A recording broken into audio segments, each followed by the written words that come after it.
I am a commercial agent with EXP currently and looking to potentially expand my portfolio of offerings. And so I'm kind of new to this and I'm just kind of curious kind of what the offering is through EXP and how that kind of works in conjunction or with commercial brokerage. Thanks, Chris. I'm in the exact same boat. All right. So you guys are with EXP Commercial. So with EXP Commercial, if you want to sell businesses, you need to have a business broker addendum to your independent contractor agreement. Then they will send you requirements. You need to join the International Business Brokerage Association, the IBBA. There are 3 courses they will have you take. If you happen to be in California, you'll join CAB instead, which is the California Association of Business Brokers, and you'll get your full IBBA membership through CAB. And I believe that Florida also has that set up, as does the Carolinas and Virginia Business Broker Association. So, and I think they're trying to work out a deal with Texas right now. So if you want to sell businesses, that's really what happens. You have to get a very basic level of education from the IBBA, and then they connect you with a business broker mentor who is going to be somebody like me, who has been selling businesses for quite a while. And you have to work your first 3 transactions with the help of that mentor. And after that, as long as you are competent, you can work deals on your own. So Chris and Joe, what type of commercial transactions are you typically involved in? I run the gamut. I mean, historically, I started in the business focusing as a tenant buyer rep in the healthcare market. But more recently, since the pandemic, I've expanded into retail, restaurant, etc. I'm just starting to expand my business a little bit into the listing side of the business. But what I've seen is that there's opportunities and speaking to some of these sellers, not only to sell the real estate, but also to sell the business associated with it. Yeah. And so it kind of struck a chord to say, you know, what is the opportunity here? I don't want to leave any proverbial meat on the bone. So there's an opportunity for me to cash in on both sides of the transaction. It's something that was interesting to me. Okay. Yeah, and I think certainly when you're dealing with like manufacturing companies, some of them own the real estate that the business is operating out of. There are certain hybrids where, like hotel motel, where you're dealing with business and with real estate. Although there are some hotels, sometimes you're selling just the business and not the real estate, because the real estate is actually owned by somebody else. So the gas stations are the same way.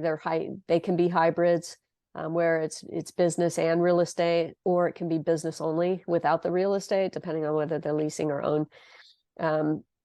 I would say in business brokerage, probably 98% of the businesses that we sell don't involve real estate. I mean, they involve real estate to the extent that we are requesting a lease assignment, or the buyer is requesting a lease assignment or a new lease from the landlord. But other than that, there's no sale of real estate involved, unless you specifically are seeking out those hybrid opportunities. So yeah, they're definitely, if you're coming across, restaurants sell all the time. Restaurants, they turn over a lot. And so any type of retail, if you're familiar with retail, and then you're talking to oftentimes a business owner in small retail in particular, because usually those businesses are owner operated. Thank you, Tanya. This is Joe. I'm similar to Chris here. I focus more on a specific area. I'm out of Arizona. Jen Rose, put me in touch with your organization, which is great. I've signed up for IBBA, but have not taken the classes yet. I focus more on a specific geography. One of the fast-growing sectors north of Phoenix called Prescott. I live there, so I do most commercial transactions in that area. But what was interesting to me is I'm also pretty deeply engaged in the startup community in Arizona. I'm on the seed capital board. I'm on the board of a few companies. So I know a lot of those guys.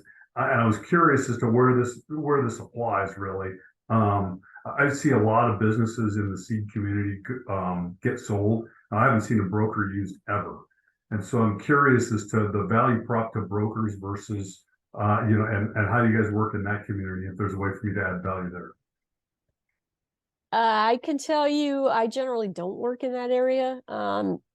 The typical profile of the sellers that I work with, usually they're established businesses. They've got at least 3 to 5 years of financials, so we can show a track record of history. So startups, if somebody comes to me and says, hey, I've been in business for 7 months, I want to sell my business, or I've been in business for, a year and a half. The buyers in my database are not, it's a completely different target market. So I think that, yeah, for me personally, I just made a decision a long time ago that startups were not what I wanted to work with. And Makes sense. so I do have a database that's got, a ton of people that are looking for existing going business concerns. I had their criteria. I know what they're looking for and so forth. But generally, if somebody says, hey, I've been in business for, I bought this business from somebody else and I've had it for 2.5 years, then especially right now, since coming out of COVID, the financials were wacky anyways, then I might deal with them just because they're close enough to that 3-year mark, and businesses don't sell overnight. So we can usually provide a financial track record of some kind. But yeah, seeds and startups and all of that, it's a different market, really. It's just a different market. Yeah, they're mostly trying to eject into an investor community that's already invested in them. Yeah. Okay, thank and you. I don't know that the broker, because they're already dealing with venture capital or angel investors or whatever, usually there's already a path there that they've got other people involved in. And so I don't know that if you have the right contacts, you could probably make inroads there and broker a lot of those transactions if they feel like they need a broker. But a lot of them, I think, are just handled by, the venture capital firms and their attorneys. Yep, I think you're right. Okay, good. I look forward to learning more about this one.